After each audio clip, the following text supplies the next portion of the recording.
বাইরে বৃষ্টি আর বাড়িতে তখন ইলিশের দুর্দান্ত একটা পদ। ঠিকই ধরেছেন, আজকে কিন্তু আপনাদের জন্য আমাদের হেসেলে রয়েছে ইলিশের দারুণ একটা রেসিপি, আর যেটা বানাতে দক্ষিণ কলকাতা থেকে আমাদের হেসেলে এসেছেন মৌসুমি বোস। চলুন ডেকে নিই। ইলিশ মাছটা তোমাকে দিলাম আগে, এটা কি নুন হলুদ মাখাতে হবে? হ্যাঁ হ্যাঁ।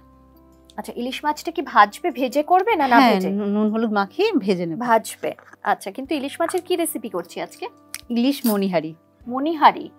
মনিহারি মানে অনেক সাজবে গুজবে আর কি ইলিশ মাছটা, তাই তো? আচ্ছা, হলুদটা তুমি দেখো। ব্যাস। অনেকে যেমন কাঁচা ইলিশের কোনো প্রিপারেশন খেতে পছন্দ করেন, আবার অনেকে মাছটা একটু ভেজে নিয়ে করেন, দুটোতে একটু স্বাদ পাল্টে যায়। তোমার কি পছন্দ? কিছু কিছু রান্না হয় যেটাতে আমার ভেজেই ভালো লাগে, কিছু কিছু আবার ওটাকে ভাপিয়ে বা সেদ্ধ করে ভালো লাগে। কড়াই বসাবো না ফ্রাইং প্যান বসাবো সেটা বলো। একটা কড়াই লাগবে নাকি দুটো কড়াই লাগবে? না, একটা কড়াই হয়। একটাই, তাহলে কড়াই বসিয়ে দিই। আজকে ইলিশের মনিহারি একটা দুর্দান্ত রেসিপি তো বলছিলামই, সেটা নিয়ে আমাদের হেসেলে বেশ কিছুদিন বাদে মৌসুমি, তাই তো? কেমন আছো বলো? ভালো আছি এখন, ভালো আছো আর কি সব মিলিয়ে।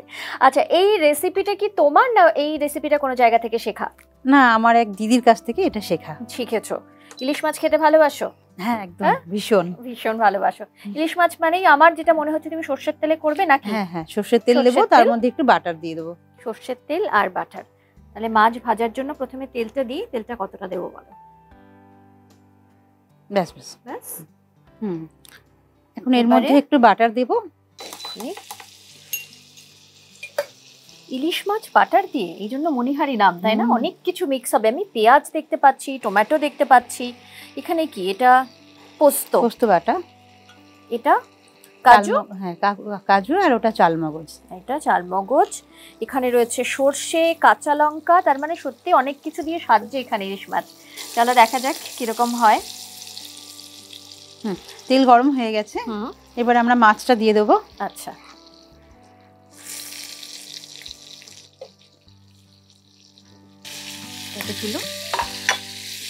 এবার এক পিঠ হয়ে গেছে, একটু উল্টো দেবো।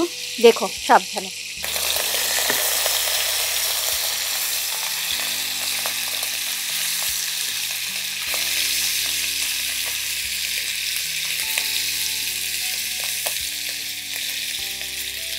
ইলিশের মনিহারি যেটা সাধারণত অনেকেই পছন্দ করেন, যে ইলিশ মাছটা একদম ইলিশ মাছের যে গন্ধটা সেটা যেন ইনট্যাক্ট থাকে, কিন্তু এখানে তুমি পেঁয়াজ ব্যবহার করছো। ইলিশের যে সুন্দর একটা গন্ধ, ওটা থাকবে পেঁয়াজ ব্যবহার করলে? হ্যাঁ, পেঁয়াজ থাকবে, কিন্তু এটা একটা আলাদাই রকম রান্নাটা হবে, খেতেও দারুণ লাগবে আশা করছি। আচ্ছা, হালকা ভাজা হয়ে গেছে, তাহলে এবারে আমি মাছগুলো তুলে নিচ্ছি। হ্যাঁ, তুলে নাও।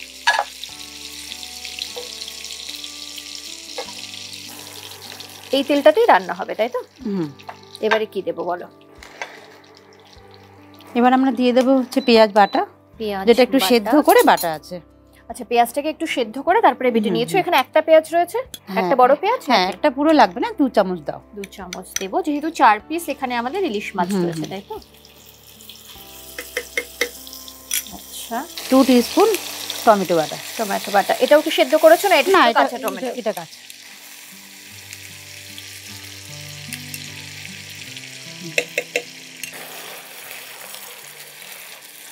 এটা কি কাঁচা গন্ধ তো খুব একটা পেঁয়াজটাই নেই, তুমি সেদ্ধ করে নিয়েছো? হ্যাঁ, সেদ্ধ করে। তো কতক্ষণ এটা কষাতে হবে?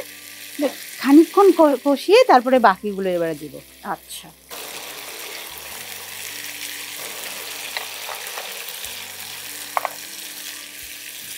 দেখো আমার মনে হচ্ছে একটু তেলটা ছাড়তে শুরু করেছে। এবার আমি বাকি মশলাগুলো দিয়ে দেবো। 2 টিস্পুন পোস্ত বাটা,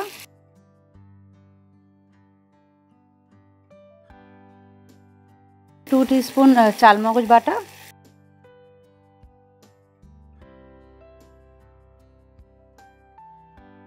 2 টিস্পুন দেব কাজু বাটা,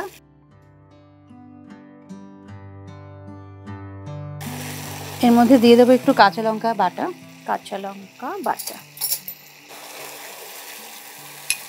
কতটা দেবো বলো? 2 টিস্পুন দিয়ে দাও, কারণ ইলিশ মাছে তো একটু কাঁচা লঙ্কার গন্ধটা না হলেই নয়। খানিকক্ষণ এটাকে আমি কষে নেব। আচ্ছা, এলাচটা কখন দেবে? এলাচটা শেষের দিকে দেবো। শেষে? এটা গোটা এলাচ রয়েছে, ওটা একটু গুঁড়ো করে নিতে হবে। তাহলে আমি গুঁড়োটা করে দিই? হ্যাঁ হ্যাঁ, এটা ততক্ষণ কষবো যতক্ষণ না একটু তেলটা ছেড়ে যায়। আচ্ছা,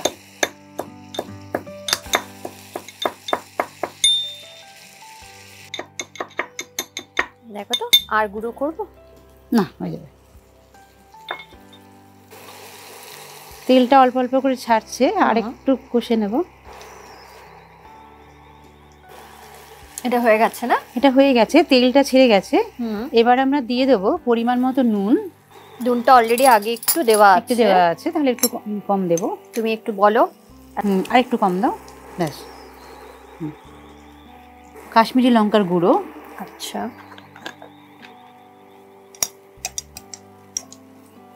হাফ চামচ দেবো। হ্যাঁ,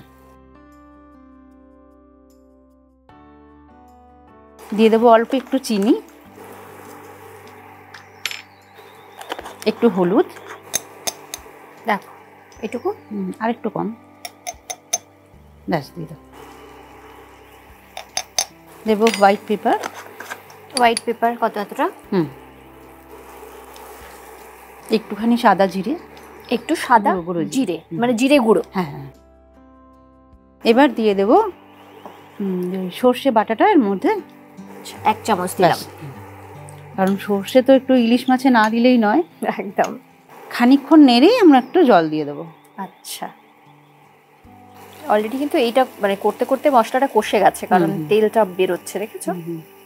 এটা তো খুব বেশি গ্রেভি হবে না, তাই তো? না, একটু মাখা মাখা হবে। আচ্ছা, এর মধ্যে আমরা একটুখানি ধনেপাতা দিয়ে দেবো, আর শেষেও একটু গার্নিশিং এর জন্য রাখবো।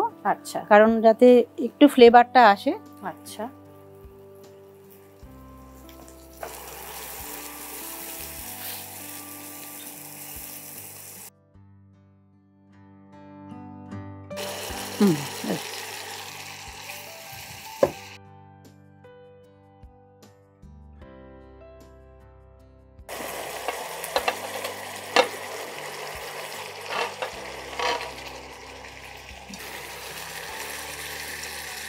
এর উপরে দিয়ে দেবো একটু বাটার আর একটু এলাচের গুঁড়ো।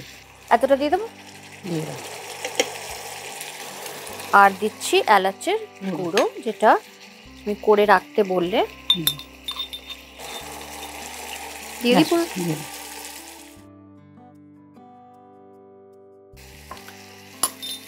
এবার আমি ঢাকা দিয়ে দেবো। ঢাকা দিয়ে ফ্লেমটা একটু কমিয়ে দিলাম। কমিয়ে দেবো। ঢাকা দিয়ে কতক্ষণ? 5 মিনিট। 5 মিনিট কিন্তু হয়ে গেছে। হ্যাঁ, এবারে দেখবো। হ্যাঁ, রেডি।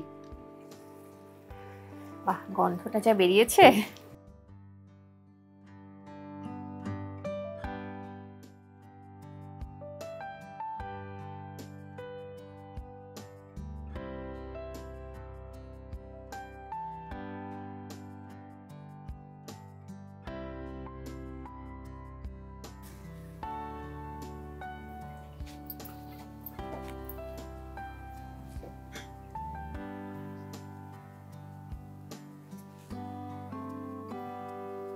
তৈরি আজকে আমাদের ইলিশ মাছের স্পেশাল রেসিপি, ইলিশের মনিহারি, তাই তো?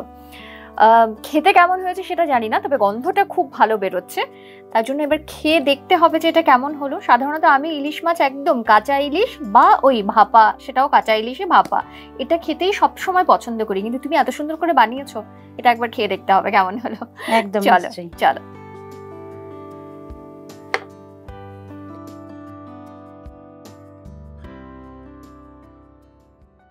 চলো এবারে ট্রাই করা যাক ইলিশের মনিহারি।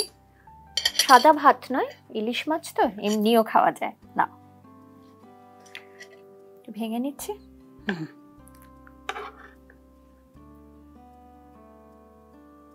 তোমাকে দিয়ে এটা অল্প দাও, এটাই নিয়ে নাও।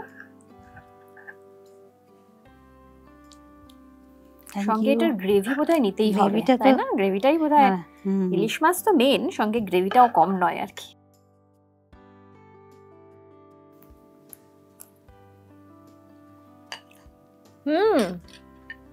দারুণ খেতে, দারুণ খেতে। এই কারণেই আমি ভাবছিলাম যখন মৌসুমি রান্না করছে যে ইলিশ মাছের মধ্যে পেঁয়াজ, টমেটো, অন্যান্য এত মশলা, ইলিশ মাছের যে সুন্দর গন্ধ সেটা থাকবে তো, সেটা কিন্তু ইনট্যাক্ট রয়েছে। সঙ্গে আলাদা যে মশলা দিয়ে গ্রেভিটা করেছে তার একটা আলাদা অদ্ভুত সুন্দর স্বাদ। সব মিলিয়ে কিন্তু আমার তো বেশ লেগেছে।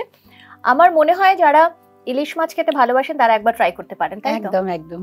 তুমি তো বহুবার খেয়েছো এবং আমাদের হেসেলে আজকে এই রেসিপিটা তুমি প্রথমবার বানালে। আমার তো দারুণ লাগলো। আমার মনে হয় আমাদের দর্শকদেরও ভালো লাগবে। যারা এই বৃষ্টির সময় ইলিশ মাছ খেতে খুব ভালোবাসেন তারা তো ইলিশ মাছের অনেক রকম রেসিপি বাড়িতে তৈরি করেন। অবশ্যই একবার অন্যান্য রেসিপির পাশাপাশি ইলিশের এই মণিহারি সেটা কিন্তু ট্রাই করবেন। আমার মনে হয় আপনাদেরও ভালো লাগবে। আর তোমাকে আলাদা করে কি ধন্যবাদ দেবো, খুব ভালো থেকো, শরীরের খেয়াল রেখো, যত্নে থেকো, আর বাড়ি তো সামলাচ্ছই, সেটা আলাদা কিছু বলার নেই। আবার দেখা হবে এরকম দারুণ একটা রেসিপি নিয়ে তোমার সঙ্গে। তুমিও ভালো থেকো। একদম, থ্যাংক ইউ, মোস্ট ওয়েলকাম। মৌসুমীর সঙ্গে আমার তো দেখা হলোই এবং আবার তো দেখা হচ্ছে, তবে আপনাদের সঙ্গেও কিন্তু আমার প্রত্যেক দিন দেখা হয় অন্যান্য নানান রেসিপি নিয়ে। আজকের এই ভিডিওটি বা আজকের এই রেসিপিটি কেমন লাগলো, যারা বাড়িতে তৈরি করছেন তারা তো অবশ্যই জানাবেন, যারা এখনো পর্যন্ত তৈরি করেননি তারাও জানাবেন যে আমাদের ভিডিওটি কেমন লাগলো, আমাদের রেসিপিটি দেখে আপনাদের কেমন লাগলো। আর যেটা করতে একদম ভুলবেন না, আমাদের ইউটিউব চ্যানেল সেটা সাবস্ক্রাইব করবেন। সঙ্গে রয়েছে ইনস্টা পেজ, ফেসবুক পেজ, যেটা ফলো করবেন, কারণ শুধুমাত্র রান্নাবান্না নয়, রান্নাঘরের দারুণ কিছু টিপস নিয়েও কিন্তু আমরা বছরভর আপনাদের সঙ্গে থাকি। তো এইভাবেই সঙ্গে থাকবেন। আর যারা রান্না করতে ভালোবাসেন তাদের জন্য কিন্তু আমাদের হেসেলে রয়েছে দারুণ একটা সুখবর। জি বাংলা রন্ধনে বন্ধনে সরাসরি অডিশনের সুযোগ পাবেন হ্যাংলা হেসেলের মাসিক রান্না প্রতিযোগিতার প্রথম সেরা 10 জন প্রতিযোগী। তাহলে আর দেরি কেন, বিস্তারিত জানতে যোগাযোগ করুন 8017125297 এই নম্বরে। এভাবেই সঙ্গে থাকুন, ভালো থাকুন, নমস্কার।